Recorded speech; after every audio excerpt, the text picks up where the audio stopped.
जय श्री कृष्णा, राधे राधे। आज आप लोग सुनेंगे रविवार के दिन सूरज भगवान की कहानी। सूर्य भगवान की रथ के दाहिने घोड़े की कहानी। सूरज भगवान की रथ में 7 घोड़े हैं, तो दाहिने घोड़े की कहानी सुनेंगे। एक था राजा, एक थी रानी। उनके पास सिपाही, घोड़े, दास दासियां, धन दौलत सब कुछ था, सिर्फ उन्हें संतान नहीं थी। इसी कारण राजा रानी बहुत ही दुखी रहते थे। संतान प्राप्ति के लिए उन्होंने हर तरह का दान धर्म, धार्मिक अनुष्ठान, जप, मंत्र, व्रत, पूजा पाठ किए, लेकिन कोई फायदा नहीं हुआ। अब राजा रानी दोनों ही बुढ़ापे की ओर बढ़ते गए। बुढ़ापे की ओर बढ़ते गए तो होता है क्या कि दोनों गहन सोच में पड़ गए। अब हमारे इतने बड़े राज्य का क्या होगा? कौन बनेगा इस राज्य का वारिस? कौन लेगा प्रजा की जिम्मेदारी? राजा रानी दिन रात इसी चिंता में घूमने लगे। उन्हें खाने पीने की भी सुध नहीं रहती। तो एक सुबह होता है क्या कि राजा के दरबार में एक साधु आता है। तो दासी रानी को इत्तला करती है। तब वह दासी से कहती है, यह मेरा अंतिम दान धर्म है, इसके बाद मैं अपने हाथों से कोई दान धर्म नहीं करूँगी। रानी चावल भरा छाछ हाथ में लेकर बाहर आती है और साधु की झोली में भिक्षा डालने आगे बढ़ती है। तो उसके चेहरे पर छाई दुख साधु के दृष्टि में आती है। वह उससे पूछता है, रानी साहिबा, क्या हुआ है? आप क्यों इतनी उदास है? तब रानी साधु को सारी हकीकत बताती है और सिसकने लगती है। उस पर वह साधु कुछ पल गंभीर हो जाता है और कहता है, चिंता मत करना रानी साहिबा, आपकी संतान की इच्छा पूरी हो जाएगी। आपकी कोख से एक पुत्र जन्म लेगा। मात्र वह 14 साल तक ही आप लोगों को मिलेगा। उसके आगे वह इस मृत्यु लोक में नहीं रह पाएगा। इससे बढ़कर आपको कुछ देना मेरे लिए संभव नहीं है।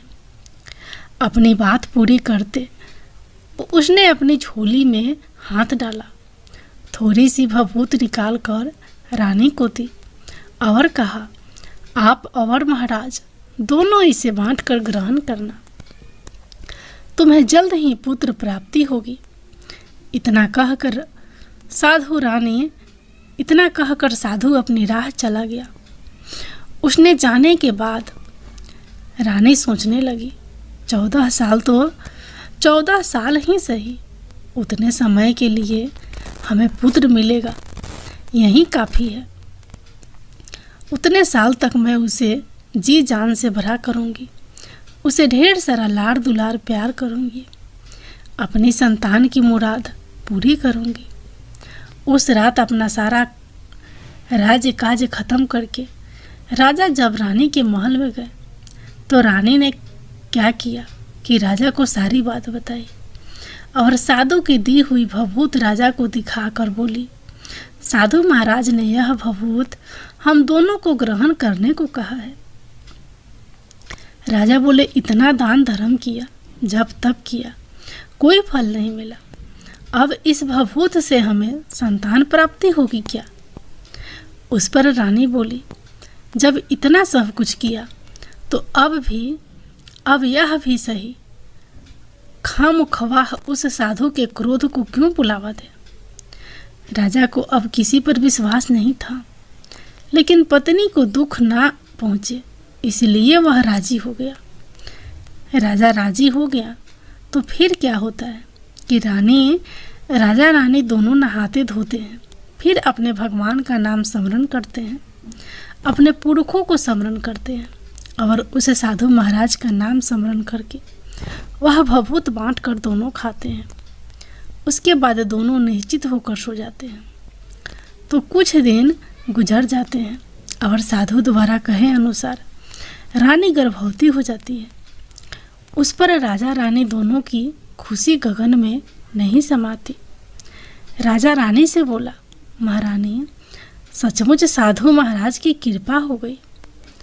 तो 9 माह 9 दिन और 9 घंटे पूरे होकर रानी ने एक सुंदर गोरे चीटे पुत्र को जन्म दिया।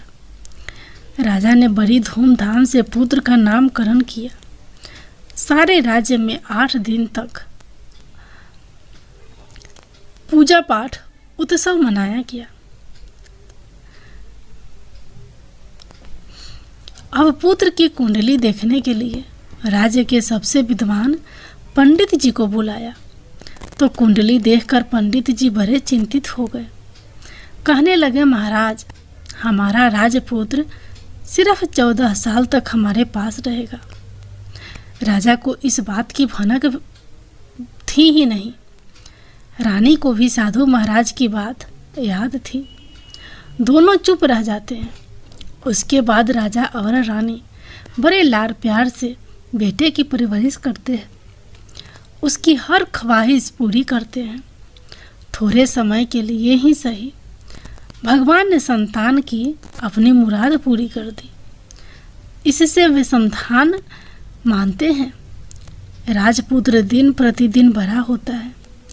जब वह 7 साल का हो जाता है तो राजा एक अच्छे गुरु की नियुक्ति करके उसे पढ़ाई लिखाई, राजशास्त्र, शास्त्र विद्या, घोड़ सवारी, 12 विद्याओं का शिक्षण देते हैं। जब वह शास्त्र विद्या में प्रांगत हो जाता है और 12 साल की उम्र का हो जाता है, तब एक अच्छी सी राजकन्या खोज कर उसकी शादी कर देते हैं। 2 साल बीत जाते हैं। बेटा 14 साल का हो जाता है। एक दिन राजपुत्र राजा से बोलता है, पिताजी, मैं अपना राज्य, सारा राज्य घूम कर देखना चाहता हूँ और आज तक मैंने सिर्फ इस राजवाड़े के अतिरिक्त कुछ नहीं देखा है। बेटे की बात सुनकर राजा चिंतित हो जाता है, क्योंकि पुत्र को 14वां साल शुरू हुआ था। अब कोई अनहोनी होने का वक्त नज़दीक आ पहुंचा था। लेकिन राजा ने ये बातें पुत्र को बता नहीं सकता था। वह क्या करता है कि चेहरे पर खुशी लाकर बेटे से कहता है, हाँ हाँ, जरूर जाओ बेटा, तुम्हें अपना राज्य घूम कर देखना चाहिए। कहाँ क्या है यह सब जानना चाहिए। कल मेरे बाद तुम्ही को तो राजा बनना है। मात्र एक बात का ध्यान रखें, तुम जहाँ जा रहे हो, क्या कर रहे हो, यह बात अपनी पत्नी को नहीं बताना। पुत्र कहता है, ठीक है पिताजी, आपने जो कहा है मैं वैसा ही करूँगा। तो होता क्या है कि राजपुत्र दिन भर अपनी पत्नी के साथ मौज मस्ती करता है, खुशियाँ मनाता है और रात को ठीक 12 बजे बिस्तर से उठकर बाहर चला जाता है। फिर पह फटने से पहले वापस अपने महल में आकर सो जाता है। ऐसे बहुत दिनों तक चलता रहा। अब पुत्र का 14वां साल खत्म होने में कुछ दिन ही बाकी रहते हैं। इतने में क्या होता है कि उसकी पत्नी यानी छोटी रानी रात में जग जाती है। वह देखती है कि बिस्तर पर राजपुत्र नहीं है। वह महल में सब जगह देखती है तो राजपुत्र कहीं भी नजर नहीं आता। तो वह क्या करेगी, किससे कहेगी? वह चुपचाप रहती है। फिर भोर होने पर वह देखती है कि उसका पति अपनी जगह सोया हुआ है। वह पति से कुछ नहीं पूछती, लेकिन दूसरी रात भी वैसे ही होता है। तीसरी रात, चौथी रात, 5वीं रात, ऐसे बहुत दिन तक चलता है। रानी बहुत ही चिंतित हो जाती है। पति रात को जाता कहाँ है, किससे मिलने जाता है?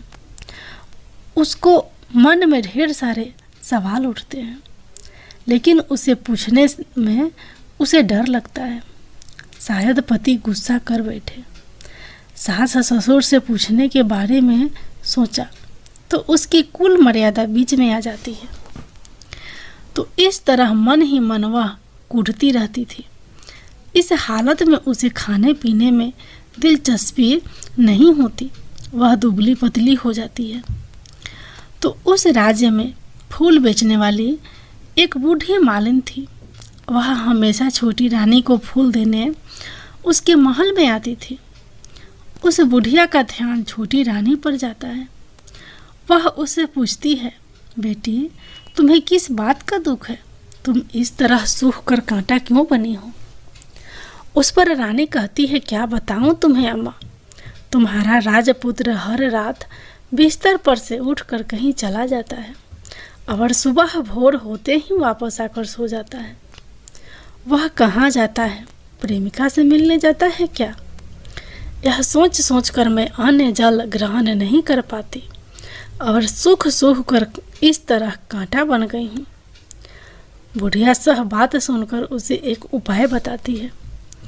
तो बेटी ऐसा करना, आज रात तुम सोना मत, उसके पीछे जाकर देखना कि वह कहाँ जाता है, क्या करता है। उसकी अच्छी तरह से पहरेदारी करना। पर मुझे नींद आ गई तो माँ जी, तुम्हें नींद ना आए इसलिए एक काम करना, अपने बाएं हाथ की उंगली में एक जख्म करना, उस पर थोड़ी सी मिर्च छिड़कना, उससे तुम्हें बड़ी जलन होगी और उस पीड़ा से तुम्हें रात भर नींद नहीं आएगी। रानी बुढ़िया के कहे अनुसार करती है। उंगली की जलन से उसे बड़ी देर तक नींद नहीं आती, लेकिन बाद में वह सो जाती है। दूसरे दिन सुबह बुढ़िया फूल लेकर उसके महल में पहुंचती है और पूछती है कि क्या हुआ बेटी, देख पाई क्या? पति कहाँ जाता है? रानी कहती है, नहीं अम्मा, पहले कुछ समय जलन के कारण मुझे नींद नहीं आई, पर कुछ देर पश्चात मैं सो गई। बुढ़िया कहती है, कोई बात नहीं बेटा, आज तुम उंगली पर पहले से थोड़ा बड़ा जख्म करना और ज़्यादा मिर्च लगाना। तो रानी वैसे ही करती है, परंतु वह सिर्फ पति के बिस्तर से उठकर बाहर निकलते तक जाग पाई। वह उसके पीछे नहीं जा सकी क्योंकि उसकी आंखें उस समय तक मूंद गई थी। दूसरे दिन सुबह बुढ़िया आती है तो उसने पूछने से पहले ही रानी उसके पूछने के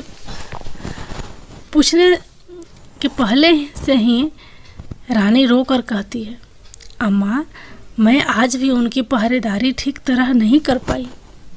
बुढ़िया कहती है, रोना नहीं बेटी, सब कुछ ठीक हो जाएगा।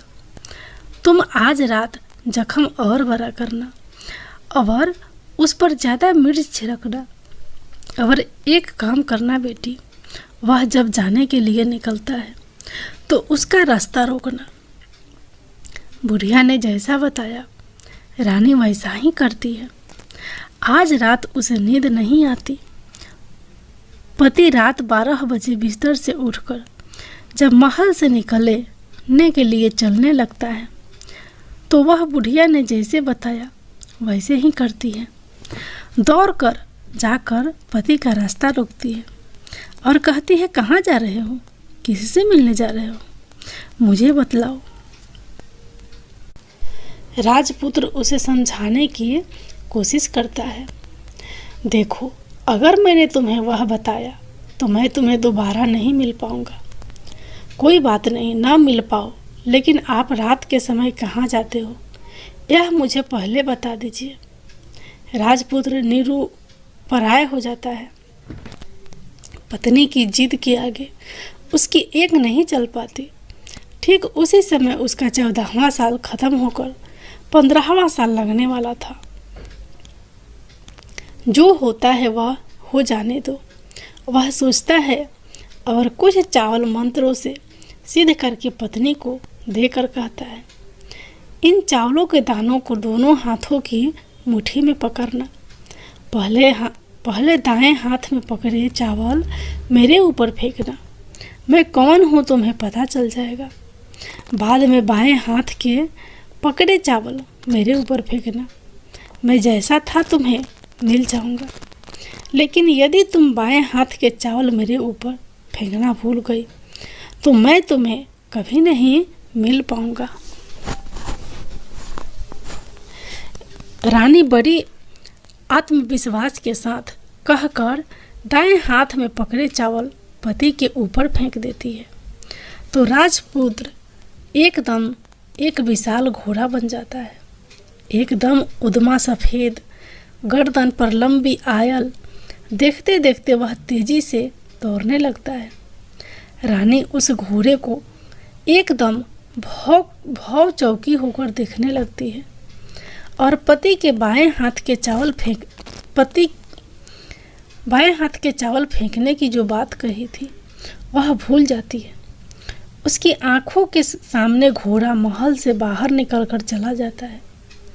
घोड़ा जो महल से बाहर जाता है तो वापस नहीं आता। अब रानी को बड़ा पश्चाताप होता है। वह स्वयं को कोसने लगती है, लेकिन अब उसका कोई फायदा नहीं होने वाला था। राजपुत्र अब वापस नहीं आने वाला था।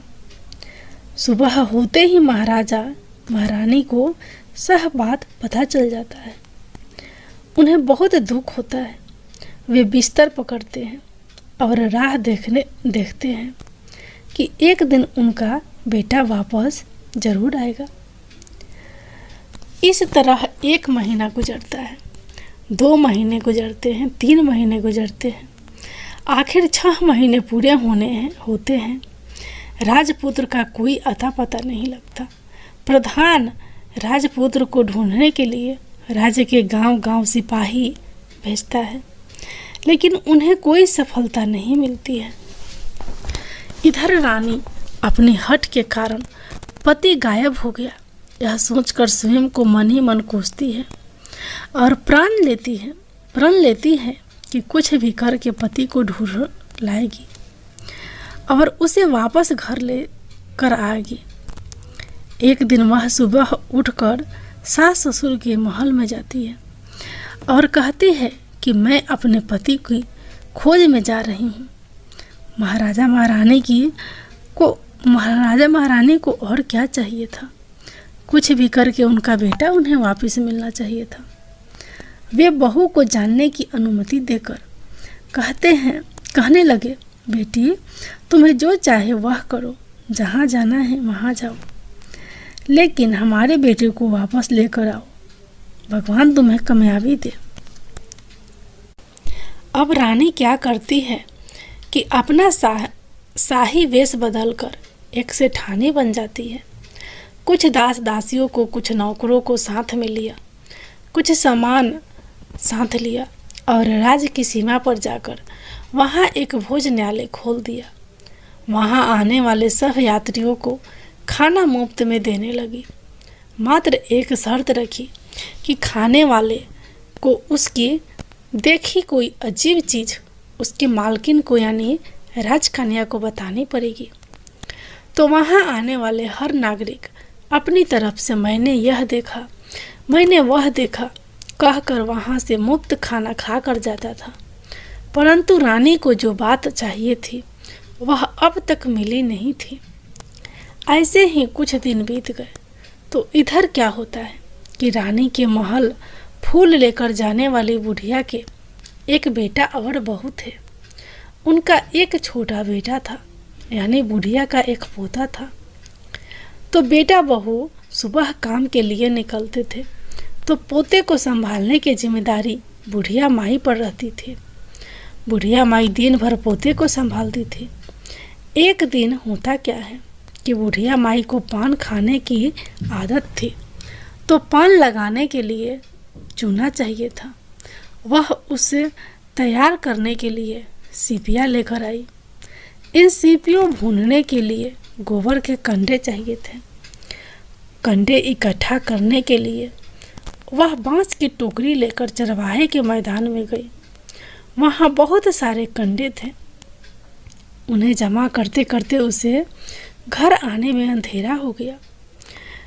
इस ओर शाम होते ही काम से वापस बेटा बहू घर पहुँचे तो देखा कि बच्चा घर पर अकेला है और रो रहा है। वे दोनों गुस्से से लाल पीले हो गए। इतने में बुढ़िया घर आ पहुँची। बेटा ने पूछा, पोते को घर अकेला छोड़कर कहाँ गई थी? बुढ़िया बताने लगी कि मैं गोबर के कंडे इकट्ठे करने गई थी। इस पर बेटा बोला, दोबारा बच्चे को अकेला मत छोड़कर मत जाना। यदि कहीं गई तो मैं तुम्हें बहुत पीटूंगा। बुढ़िया कहने लगी, नहीं बेटा, फिर कभी ऐसा नहीं करूंगी।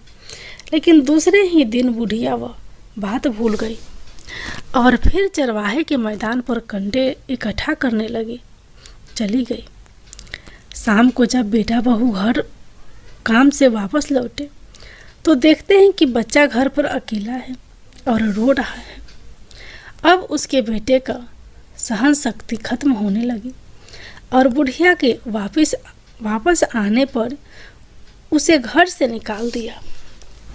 बुढ़िया रात भर घर के बाहर अंधेरे में बैठी रही और सुबह होते ही हाथ में टोकरी लेकर कंडे इकट्ठा करने के लिए निकल गई।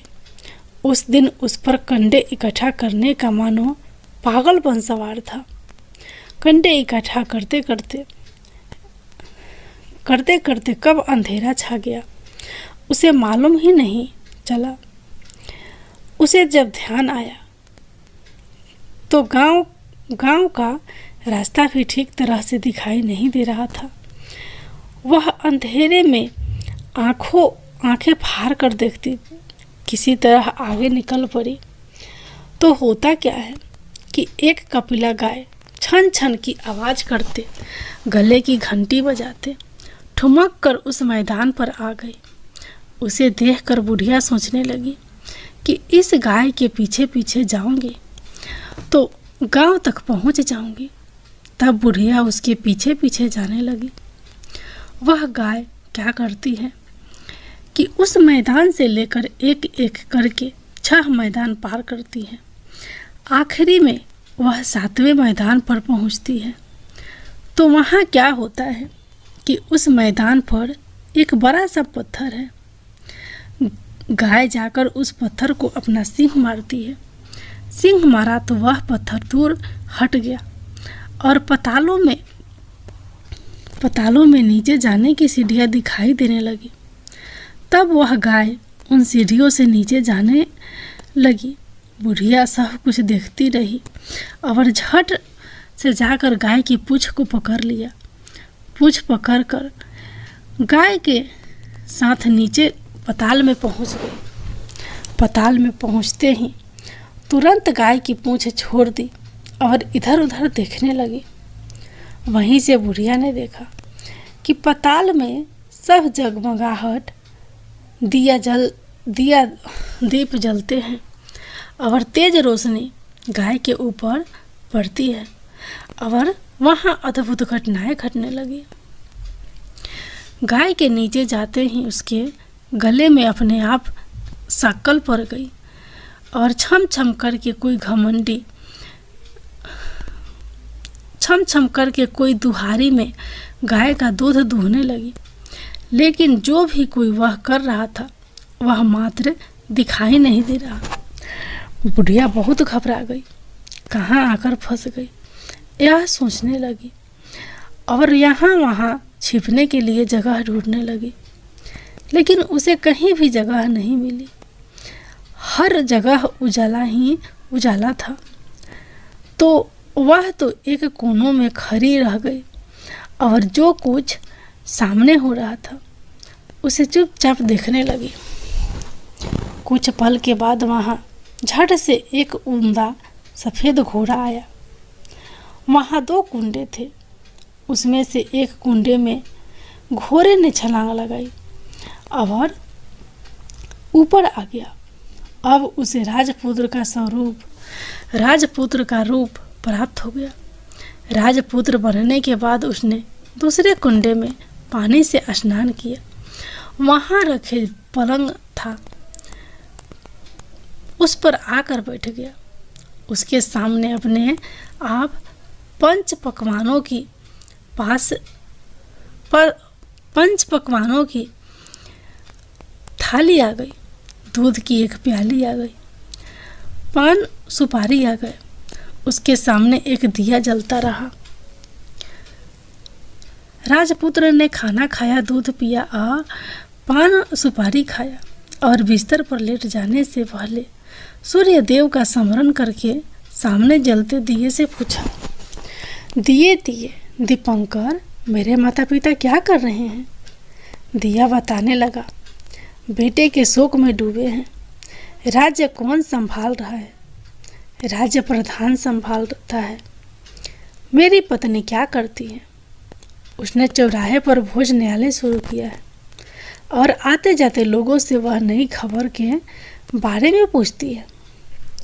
दिए से यह कहते ही राजपुत्र कहने लगा, ठीक है। उसके बाद वह सो गया। बुढ़िया कोने में खड़ी रहकर यह सब देखती रही। ऐसी अद्भुत घटना उसने जिंदगी में पहली बार देखी थी। उसे अंदर ही अंदर चुलबुलाहट होने लगी। वह अपनी भूख प्यास भूल गई और आगे क्या होता है कि उसे उत्सुकता से देखने लगती है। लेकिन उसके बाद और कुछ घटनाएं नहीं घटती। रात गुजर गई और सुबह हो गई।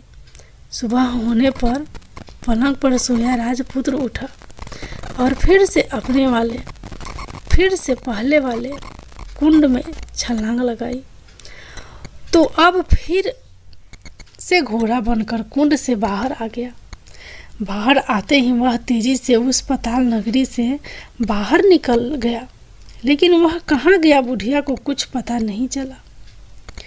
उसके बाद पिछली रात की तरह कोई उस गाय का छम छम करके दूध दुहने लगा। जैसे ही दुहना खत्म हुआ, उसके गले की साकल अपने आप खुल गई और वह गाय तेजी से ऊपर जाने वाली सीढ़ियाँ की ओर भागने लगी। गाय को दौड़ते देखकर बुढ़िया सोचने लगी, अब गाय के साथ यहाँ से ऊपर जाना ही समझदारी है, नहीं तो कोई मुसीबत आकर मेरे ऊपर टपक जाएगी। झट से उसने गाय की पूंछ पकड़ ली और गाय के साथ ऊपर आ गई। गाय जब ऊपर मैदान में पहुंची तो उस सुरंग का रास्ता अपने आप बंद हो गया और उसके मुंह पर एक बड़ा सा पत्थर पूर्वतः खड़ा हो गया। ऊपर आकर वह गाय जंगल की ओर निकल गई तो इधर बुढ़िया एकदम बावली सी गई।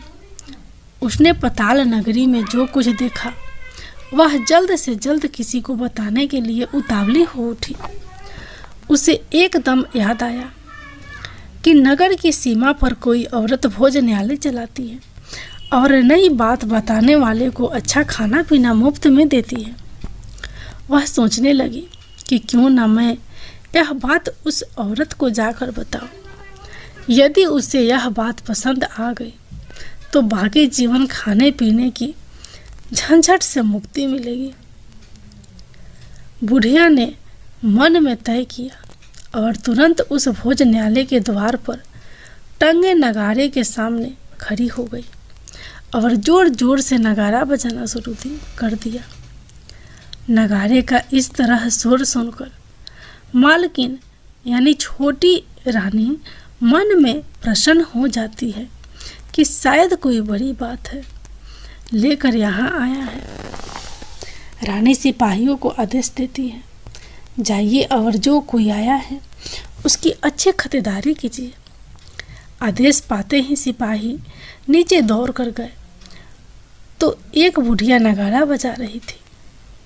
उनसे पूछा, क्यों रे बुढ़िया, क्या हुआ, क्यों नगाड़ा बजा रही हो? बुढ़िया बोली, कुछ नहीं बेटा, यहाँ खाना मिलता है ना, इसलिए आई हूँ। खाना चाहिए, मिलेगा, लेकिन तुझे कोई नई बात बतानी पड़ेगी। हाँ बताऊंगी, एक बात मालूम है मुझे। इस पर सिपाही उसे अंदर लेकर आए। उनको मालकिन का आदेश था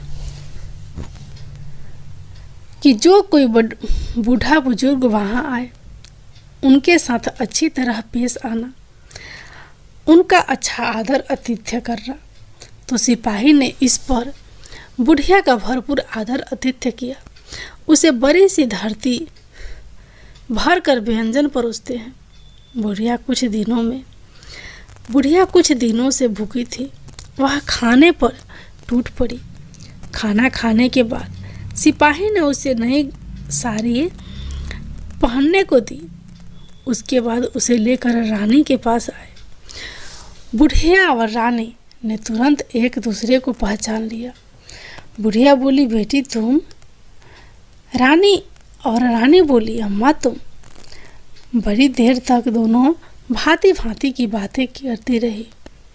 आखिर कुंवरनी बुढ़िया से कहने लगी, अम्मा अब बताओ तुमने क्या नई बात देखी है? नई बात मैंने कोई नई बात देखी नहीं। वह तो मेरे पास तुम्हें देने के लिए खाने के लिए पैसे नहीं थे, इसलिए मैं झूठ कहा और नगाड़ा बजाया। रानी ने कहा, अम्मा घबराना नहीं, मैं किसी को तुम्हारा नाम नहीं बताऊंगी। फिर भी बुढ़िया मैंने क्या देखा, कब देखा करके अपना आनाकानी करने लगी। इस पर कुंवरनी ने उससे कहा, देखो अम्मा, यदि तुमने मुझे वह नई बात बताई तो जिंदगी भर मैं तुम्हारी देखभाल करूंगी, तुम्हें रानी माता की तरह रखूंगी। अब बुढ़िया बताने को तैयार हो गई। उसने जो कुछ उस चरगाह वाले मैदान पर देखा वह सब कुछ कुंवरनी को बता दिया। बुढ़िया की वे बातें सुनकर कुंवरनी को यकीन हो गया कि वह राजपुत्र उसी का पति है। वह तुरंत बुढ़िया से कहने लगी, अम्मा मुझे उस जगह पर ले चलो। नहीं बेटी, वह पाताल राज्य है, सांप है। यदि किसी ने तुम्हें देख लिया तो तुम्हारी जान खतरे में आ सकती है। लेकिन रानी उसकी एक भी नहीं सुनती। उसे उस नगर ले जाने के लिए हठ करने लगी। आखिर बुढ़िया ने उसका कहना मान लिया और कहने लगी, ठीक है, मैं तुम्हें वहाँ लेकर चलती हूँ, पर आज नहीं, कल वहाँ जाना तो शाम को ही जाना होगा। तो दूसरे दिन दोपहर को रानी बुढ़िया के साथ उस मैदान पर गई और एक जगह छुपकर गाय के आने की राह देखने लगी। दिन ढलते ही अंधेरा घेरने लगा और गाय हमेशा की तरह वहां आ गई। मैदान के उस कोने में जाकर उसने पत्थर पर सींग मारा तो झट से पत्थर हटकर वहां सुरंग में जाने का रास्ता खुल गया। गाय उस रास्ते से नीचे उतरने लगी तो बुढ़िया रानी से कहने लगी, जल्दी आगे बढ़ो बिटिया, हम गाय की पूंछ पकड़कर नीचे उतरेंगे। तो दोनों गाय की पूंछ पकड़कर नीचे उतर गई। बुढ़िया पहले जिस कोने में छिपी थी उस कोने में छिप गई। अब नीचे सब कुछ पहले जैसा घटित हो रहा था। गाय के गले में अपने आप साखल पड़ गई और अदृश्य रूप से उसका दूध दूहने लगा। एक सफेद उम्दा घोड़े ने आकर एक कुंडे में छलांग लगाई तो राजपुत्र के रूम में ऊपर आया। वह राजपुत्र दूसरे कुंड में नहाने लगा। बाद में उसके सामने खाने की थाली आ गई, दूध की प्याली आ गई, पानी बीरा आ गया, पान बीरा आ गया। राजपुत्र सब ग्रहण करके सोने के लिए पलंग पर गया तो सोने से पहले सूर्य देव का स्मरण करके वह दिए से पूछने लगा, दिए दीपांकर, मेरे माता पिता क्या कर रहे हैं? तो दिया कुछ जवाब नहीं दिया बल्कि वह बुझने लगा। तब राजकुमार को कुछ अघटित हुआ। इसका संदेह हो गया कि वहीं हो जाने दो। ऐसा सोचकर सोने के लिए बिस्तर पर लेट गया। अब रानी का संयम छूट गया। वह दौड़कर पति के पास गई और उसके पैरों पर और उसके पैर पकड़ने के लिए आगे बढ़ने लगा। राजपुत्र तुरंत ही परंतु पहचान गया। राजपुत्र तुरंत ही पत्नी को पहचान गया। वह झट से पीछे हट गया और चिल्लाने लगा। रानी दोनों हाथ जोड़कर पति से अपनी भूल स्वीकार करने लगी। स्वामी, मुझसे भूल हो गई। मुझे आपसे नहीं पूछना चाहिए था कि आप रात को कहाँ जाते हो। मैं अपनी भूल स्वीकार करती हूँ। मुझे मेरी भूल की सज़ा मिल गई। अब आप घर चले। आपके वियोग में आपके माता पिता ने बिस्तर पकड़ लिया है। आपकी प्रजा भी बहुत दुखी है।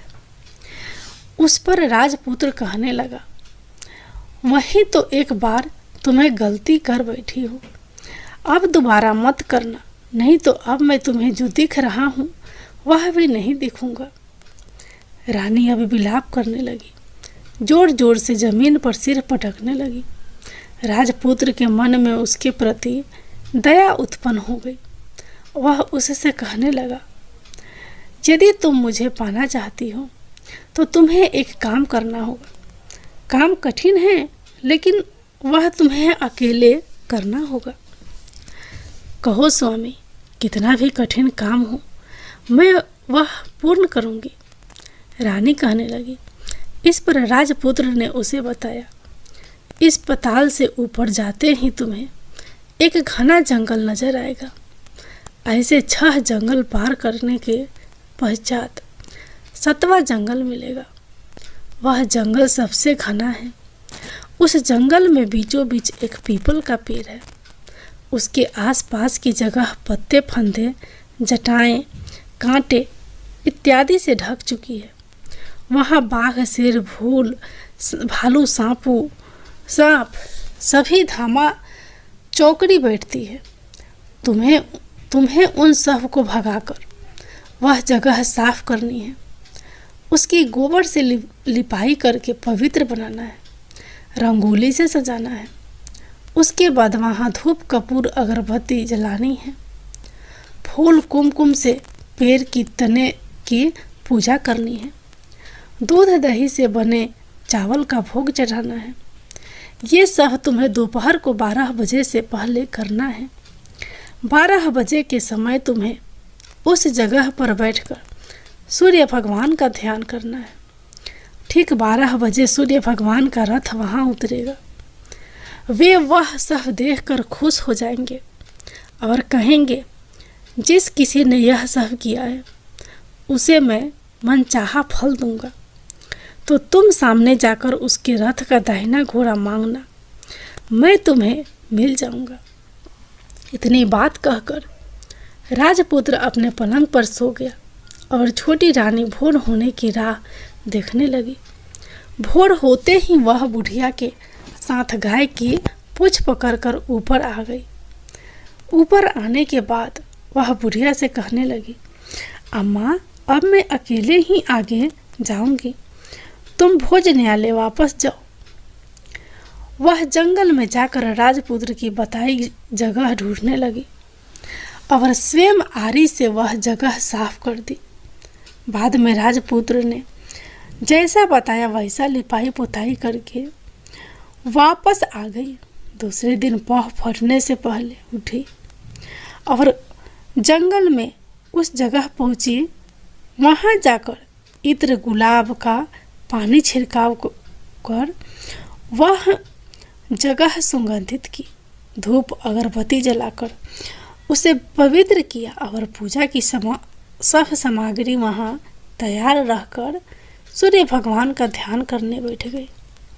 जैसे कि पति ने बताया था, दोपहर को ठीक 12 बजे सूर्य भगवान का रथ उस पीपल के पेड़ पर आकर रुका है। सूर्य भगवान ने जब रथ से नीचे देखा तो सुगंधित वातावरण देखकर वह बहुत प्रसन्न हो गए। जिस किसी ने यह काम किया है वह यहाँ आकर आज मुझसे कुछ भी मांगे, मैं दे दूंगा। रानी ने जब यह शब्द सुनती है तो बिना समय गंवाए दौड़कर उनके सामने आ गई और उनको संकटन नमस्कार करके बोली, भगवान वह मैं ही हूँ, मैंने ही यह जगह साफ की है। अच्छा तो तुम्हें जो चाहिए वर मांगो। भगवान मुझे आपके रथ का दाहिना घोड़ा चाहिए। सूर्य भगवान बोले, नहीं नहीं, मैं तुम्हें और कुछ भी दे सकता हूँ, लेकिन यह घोड़ा नहीं दे सकता। मेरे रथ के 12 घोड़े हैं, तुम चाहो तो कोई और घोड़ा मांग लो, लेकिन यह दाहिना घोड़ा नहीं, मैं तुम्हें नहीं दे सकता। छोटी रानी ने एक नहीं सुनी। वह सूर्य देव से एक ही बात कह रही थी, वही दाहिना घोड़ा दे दीजिए मुझे, नहीं तो मैं आपके पैरों में गिरकर अपनी जान दे दूंगी। अब सूर्य देव धर्म संकट में पड़ गए। उन्होंने वचन दे दिया था, अब अपने वचन से पलट भी तो नहीं सकते थे। ठीक है, दे दिया तुम्हें घोड़ा। सूर्य देव ने कहा, फिर एक बात और भी कही, देखो मैंने तुम्हें घोड़ा तो दिया है, लेकिन वह तुम्हें यहाँ नहीं मिलेगा, तुम्हें उसे पताल में जाकर लाना होगा। रानी बोली, पताल में ही क्या भगवान, मैं उन्हें पाने के लिए कहीं भी जा सकती हूँ। रानी को वचन देकर सूर्य देव अपने मार्ग चले गए और इधर रानी जंगल से अपने भोजनालय में आ गई। फिर वह बुढ़िया को लेकर उस मैदान पर आ गई। जल्दी ही शाम हो गई।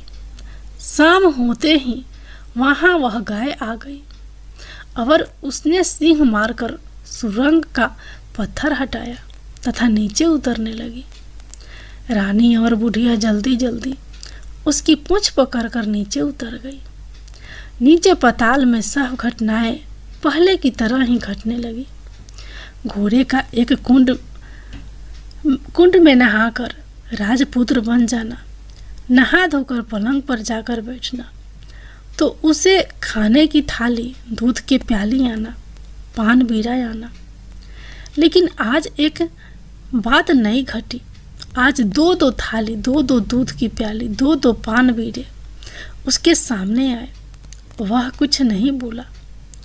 अपने हिस्से की थाली खाकर, दूध पीकर और पान बीड़ा चबाकर वह सोने चला गया और हमेशा की तरह दिए से पूछने लगा,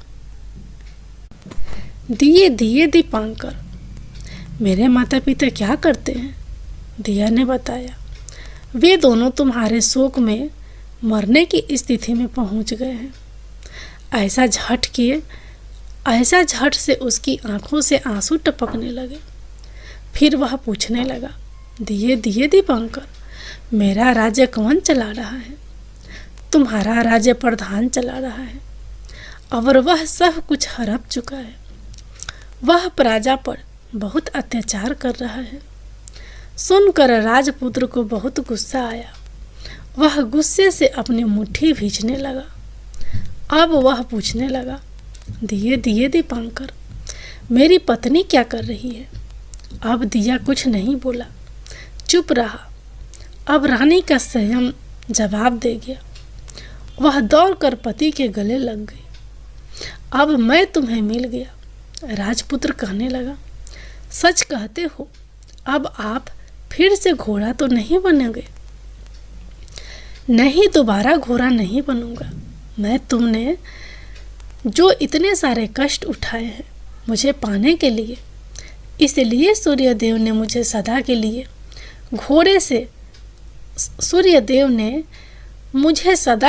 घोड़े के जन्म से मुक्त कर दिया है।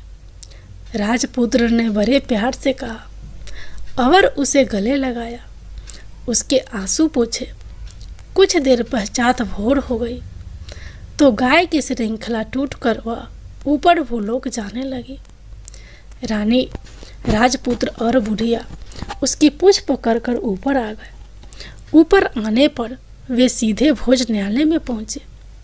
वहां का सब सामान लोगों में बांट दिया और उसको ताला लगाकर अपने राज्य में लौट गए।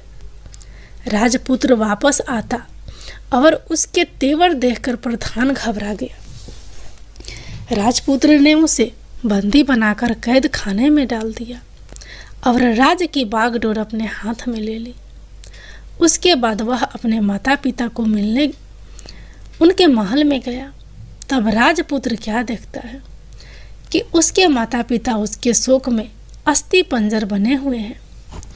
पुत्र को वापस आया देखकर मरनासन राजा रानी की आंखों से टप टप आंसू बहने लगे। इन दोनों ने पुत्र को गले लगाया, उसे प्यार से सहलाया। इतना होने के बाद उनके सेहत में एकदम सुधार आने लगा। वे अब बिस्तर से उठकर बैठ गए, पुत्र को आशीष देने लगे। राजपुत्र के आने की खबर तुरंत राज्य भर में फैल गई। प्रजा खुशी से फूली नहीं समाई। प्रजाजन राजमहल के सामने इकट्ठे हो गए। राजपुत्र ने भी उन्हें दर्शन दिए और आज से उन्हें कोई दुख नहीं पहुंचाएगा, ऐसा वचन भी दिया। अब राजा अपने पुत्र का राज्याभिषेक करके उसे सिंहासन पर बिठाता है और बहू को महारानी का दर्जा देता है और स्वयं अपनी पत्नी के साथ ईश्वर स्मरण करते खुशी से दिन बिताता है। महाराजा बना राजपुत्र अच्छी तरह से राज चलाने लगा और अपनी पत्नी के साथ सुख शांति से जीवन बिताने लगा। उस बुढ़िया को रानी ने अपने ही पास रख लिया, उसकी अच्छी तरह से देखभाल करने लगी। बुढ़िया और उसके बुढ़ापे के दिन खुशी से गुजरने लगे। सूर्य भगवान की जय। रविवार व्रत की कथा। पौराणिक कथा के अनुसार प्राचीन काल में एक बुढ़िया माई रहती थी। वह नियमित रूप से रविवार का व्रत करती। रविवार के दिन सूर्योदय से पहले उठकर बुढ़िया माई स्नान आदि से निवृत्त होकर आंगन को गोबर से लीपकर स्वच्छ करती। उसके बाद सूर्य भगवान की पूजा करते हुए रविवार व्रत कथा सुनकर सूर्य भगवान का भोग लगाकर दिन में एक समय भोजन करती। सूर्य भगवान की अनुकंपा से बुढ़िया को किसी प्रकार की चिंता एवं कष्ट नहीं था। धीरे धीरे उसका घर धन धान्य से भर रहा था। उस बुढ़िया को सुखी होते देख उसकी पड़ोसन उससे जलने लगी। बुढ़िया ने कोई गाय नहीं पाल रखी थी, अतः वह अपनी पड़ोसन के आंगन में बंधी गाय का गोबर लाती थी। पड़ोसन ने कुछ सोच समझकर अपनी गाय को घर के भीतर बांध दिया। रविवार को गोबर ना मिलने से बुढ़िया अपना आंगन नहीं लिप सकी। आंगन ना लिप पाने के कारण उस बुढ़िया ने सूर्य भगवान को भोग नहीं लगाया और उस दिन स्वयं भी भोजन नहीं किया। सूर्यास्त होने पर बुढ़िया भूखी प्यासी सो गई। प्रातः काल सूर्योदय से पहले उस बुढ़िया माई की आँख खुली तो वह अपने घर के आंगन में सुंदर गाय और बछड़े को देखकर हैरान हो गई। गाय को आंगन में बांधकर उसने जल्दी से उसे चारा लाकर खिलाया। पड़ोसन ने उस बुढ़िया के आंगन में बंधी सुंदर गाय और बछड़े को देखा तो वह उससे और अधिक जलने लगी। तभी गाय ने सोने का गोबर किया। गोबर को देखते ही पड़ोसन की आंखें फटी की फटी रह गई। पड़ोसन ने उस बुढ़िया को आसपास ना पाकर तुरंत उस गोबर को उठाया और अपने घर ले गई तथा अपनी गाय का गोबर वहाँ रखाई। सोने के गोबर से पड़ोसन कुछ ही दिनों में धनवान हो गई। गाय प्रतिदिन सूर्योदय से पहले सोने के गोबर किया करती थी और बुढ़िया के उठने के पहले पड़ोसन उस गोबर को उठा कर ले जाती थी।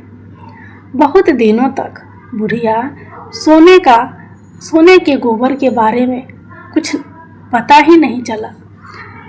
बुढ़िया पहले की तरह हर रविवार को भगवान सूर्यदेव का व्रत करती रही और कथा सुनती रही। लेकिन सूर्य भगवान को जब पड़ोसन की चालाकी का पता चला तो उन्होंने तेज आंधी चलाई। आंधी का प्रकोप देखकर बुढ़िया ने गाय को घर के भीतर बांध दिया। सुबह उठकर बुढ़िया ने सोने का गोबर देखा। उसे बहुत आश्चर्य हुआ। उस दिन के बाद बुढ़िया गाय को घर के भीतर बांधने लगी। सोने के गोबर से बुढ़िया कुछ ही दिनों में बहुत धनी हो गई।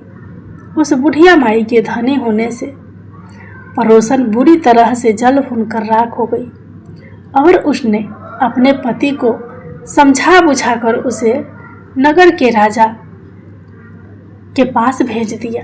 सुंदर गाय को देखकर राजा बहुत खुश हुआ।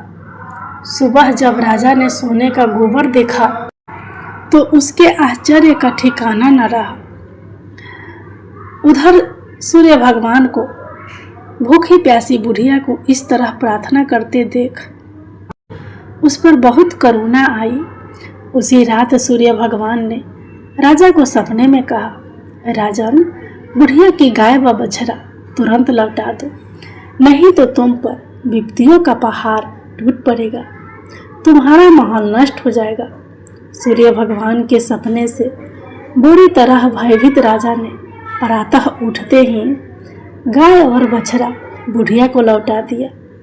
राजा ने बहुत सा धन देकर बुढ़िया से अपने गलती के लिए क्षमा मांगी। राजा ने पड़ोसन और उसके पति को उनकी इस दृष्टता के लिए दंड दिया।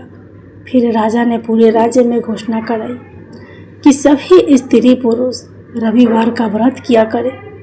रविवार का व्रत करने से सभी लोगों के घर धन धान्य से भर गए। राजतय में चारों ओर खुशहाली छा गई। स्त्री पुरुष सुखी जीवन यापन करने लगे तथा सभी लोगों के शारीरिक कष्ट भी दूर हो गए।